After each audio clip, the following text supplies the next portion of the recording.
Nongeye kuba ikaze kuri bwese mukomeje kubana natwe ni ku itariki ya 11 Mata 2025 reka nshimire mwese mukomeza kudukurikira umunsi ku munsi abakora kuri subscribe cyangwa se s'abonner mu rurimi rw'igifaransa mukanakwanda kunzogera kugira ngo mujye mu bambere mu kubona amakuru tugutegurira umunsi ku munsi. Reka mbashimire cyane n'abatarakuraho rero mujyeho mukandeho kugira ngo mujye mubona byinshi tugutegurira mu gihe bimaze gutegurwa ndetse no gutunga ngo tujye gusubiza amaso inyuma tujye mu mateka turebe byinshi bitandukanye birebana rero n'umugabo w'umufaransa wategewe umutwe rero wa nyakubahwa perezida wa Repubulika Paul Kagame, ariko rero bikaza kurangira uyu mugabo atabashije gusohoza umugambi rero yari yahawe kugira ngo awushyire mu bikorwa nk'uko tugiye kubirebera hamwe icyo rero amateka agarukaho kubirebana n'ayo makuru muri rusange ngo ubwo urugamba rwo kubohora u Rwanda hamwe n'ibiganiro by'amahoro hagati ya FPR Inkotanyi na guverinoma y'u Rwanda byari birimbanyije mu 1993 perezida Habyarimana n'inzego ze z'iperereza bari bakataje mu kongera guca umugongo FPR Inkotanyi nk'uko aya makuru abigarukaho ngo kwita ku kibazo cy'impunzi z'abanyarwanda zari izandagaye hirya no hino ku isi, guhagarika akarengane no guhohotera abatutsi imbere mu gihugu. Guverinoma kandi Habyarimana yahisemo guca undi umuvuno wo kugerageza kwica majoro Paul Kagame wari ukuriye ingabo za FPR Inkotanyi bari bagamije kongera guca intege kandi uwo mutwe nk'uko bari babigenje bica majoro General Fred Rwigema mu kwakira mu 1990. Ubutumwa kandi wo kwivugana Paul Kagame bagahawe umufaransa witwa kapiteni Paul Baril wari inshuti n'umujyanama wa perezida Habyarimana akaba intumwa ya perezida François Mitterrand. Baril kandi yatangiye gukorana n'u Rwanda cyane mu mwaka wa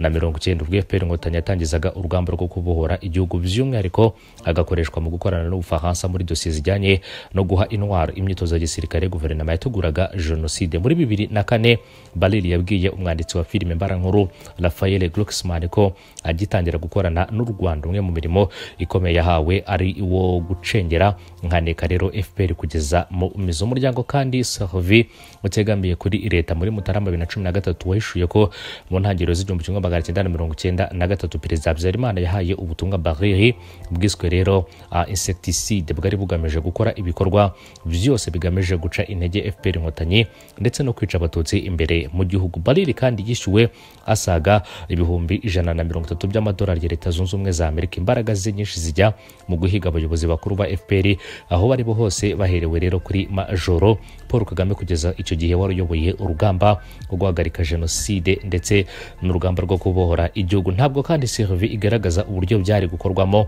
ariko ivuga ko Paul Kagame yagombaga kwicirwa ku murindi mu birindiro bye. Ntabwo kandi bwari ubwa mbere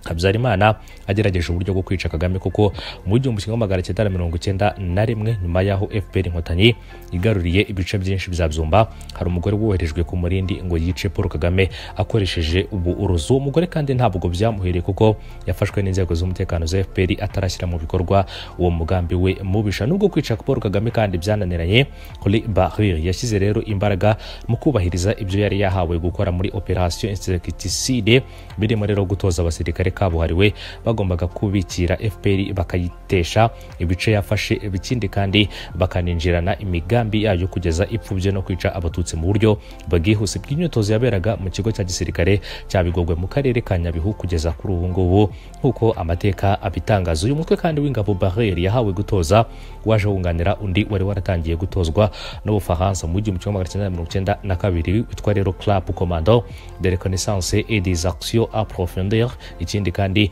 nawo rero ukaba wari warahawe misiyo yo gutahura no kubangamira imigambi ya FPR ariko bikaza kunanirana. Muri Kamena 1994 guverinoma kandi yakoraga jenoside yashyizeho agahibaza muskini ingamba zo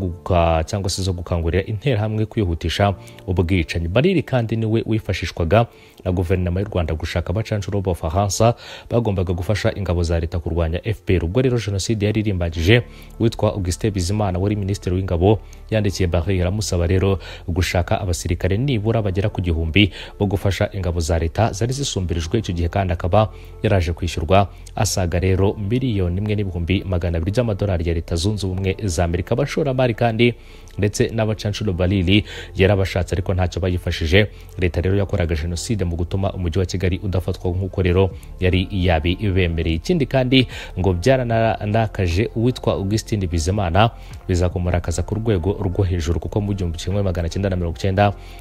rero muri Nzeri yandikiye Barry amwishyuza amwe muri ayo mafaranga bamuhaye kuko rero hari ibyo atakoze nk'uko inyandiko l'opération insecticide de les capitaine Barry ya Jacques rero Morel ya abi igaragaje. Ikindi kandi mu kwivana mu isane nyuma ya jenoside yakorewe abatutsi Barry yakunze gukwirakwiza ikinyoma cy'uko iyo perezida Habyarimana adapfa jenoside itari kuba, nyamara rero ari umwe mu bagize uruhare n'itegurwa ryayo atoza abasirikare n'abasivile bayishize rero mu bikorwa nk'uko aya makuru akomeza kugenda abi igarukaho. Ububiko rero bw'inyandiko ndetse n'amakuru ndetse n'ubuhamya kandi bwa Barry bwagiye bwibazwaho kenshi kubera kunyuranya mu byo avuga, hamwe rero akanabeshya nkaho yavuze ko rero abitse agasanduku k'umukara kabonetse mu ndege yari itwaye Juvenal Habyarimana, nyamara bikaza kurangira ko rero ndetse bikaza kugaragara ko ibyo byose mu byo yagiye atangaza kubirebana n'uyu Mufaransa byari ibinyoma nk'uko amakuru akomeza kugenda abigarukaho. Uyu mugabo rero umugambi we mubisha ntago yigeze awugeraho ndetse n'ibyo yari yarahawe kuzashyira mu bikorwa ndetse n'amafaranga yarishyuwe y'akayabo, akaba ayo mafaranga yose yaragiye apfa ubusa mu byo yari yategerejwe ko rero ashobora kuba yakora, ariko bikaza kurangira ntacyo akoza. Amafaranga rero arenga miliyoni 1,200,000 by'amadolari ya Leta Zunze Ubumwe za Amerika yayahawe kugira ngo ashaka abasirikare b'abacacuro b'Abafaransa bagombaga rero kwifashishwa mu gufasha leta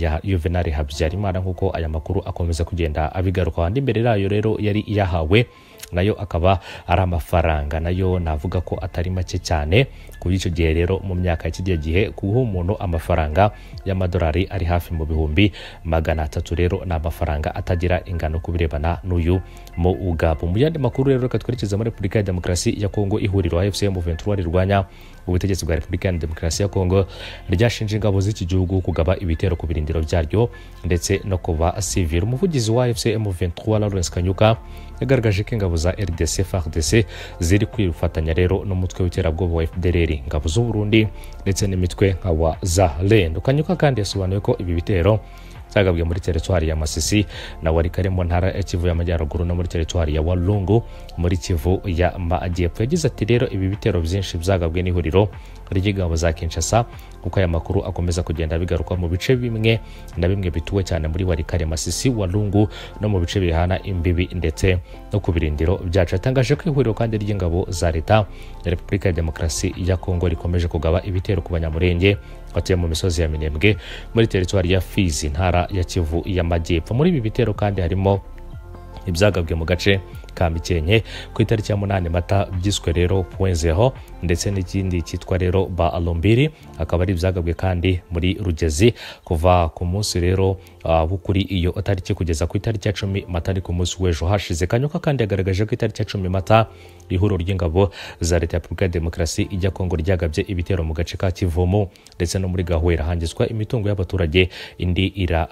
cyangwa se indi irasahurwa mu ijoro kandi yo ku itariki ya mbere rishyira ku itariki ya 2 Mata 2025. Abarwanyi kandi bo muri AFC M23 bavuye mu mujyi wa Walikare no mu bice bihana imbibi kugira ngo rero ibiganiro hagati yabo na leta ya Kongo bizabe mu mwuka mwiza. Icyo gihe kandi muri Qatar hari yateganyijwe ibiganiro by'amahoro hagati ya AFC M23 ndetse na Leta ya Repubulika ya Demokarasi ya Kongo kuva mu cyumweru gishize. Impande zombi zimaze guhura rero inshuro zigera kuri 2 nk'uko aya makuru akomeza kugenda abigaruka. AFC kandi M23 yatangaje ko nyuma no gukora ababarwanya muri uyu umujyi ihuriro ry'ingabo za Leta Repubulika ya Demokarasi ya Kongo RDC rero zawinjiyemo zirawusahura. Kindi kandi yagaragaje ko hagishakishwa ndetse banashaka uburyo bwo gukemura amakimbirane binyuze mu nzira y'amahoro kandi ko iyi nzira izakomeza kurinda abasivile ndetse no gusenyera igihungabanya umutekano aho rero gituruka hariho hose kubirebana n'umutwe wa M23. Ibyo rero akaba ari bimwe mu byatangajwe n'umuvugizi w'uyu umutwe rero akaba ari Lawrence Kanyuka atangaza byinshi bitandukanye n'umuvugizi wa M23 cyane cyane agaragaza ko ingabo za Repubulika ya Demokarasi ya Kongo zikomeje kubibasira ndetse rero no kwica abasivile no kugaba ibitero ku basivile mu bice bitandukanye cyane cyane rero nko muri Walikare, muri Masisi, Walungu ndetse no mu bice bihana imbibi n'ibirindiro byabo bya M23. Yagaragaje kandi ko leta ikomeje kugaba n'ibindi bitero ku baturage b'abanyamurenge batuye mu misozi ya Minembwe muri teritwari ya Fizi mu ntara ya Kivu ya Amajyepfo. Rero nk'uko aya makuru akomeza kugenda abigaruka, inzira rero y'amahoro niyo igamijwe hagati ya Repubulika ya Demokarasi ya Kongo ndetse n'umutwe wa M23. Nubwo ibiganiro byagombaga kubahuza ku itariki ya 9 Mata byasubitswe, hategerejwe rero indi tariki ibiganiro bishobora kuzaberaho kugira ngo harebwe byinshi bitandukanye ku birebana n'ibyo impande zombi zisaba, yaba ku ruhande rwa M23 ndetse na leta ya Kongo mu biganiro.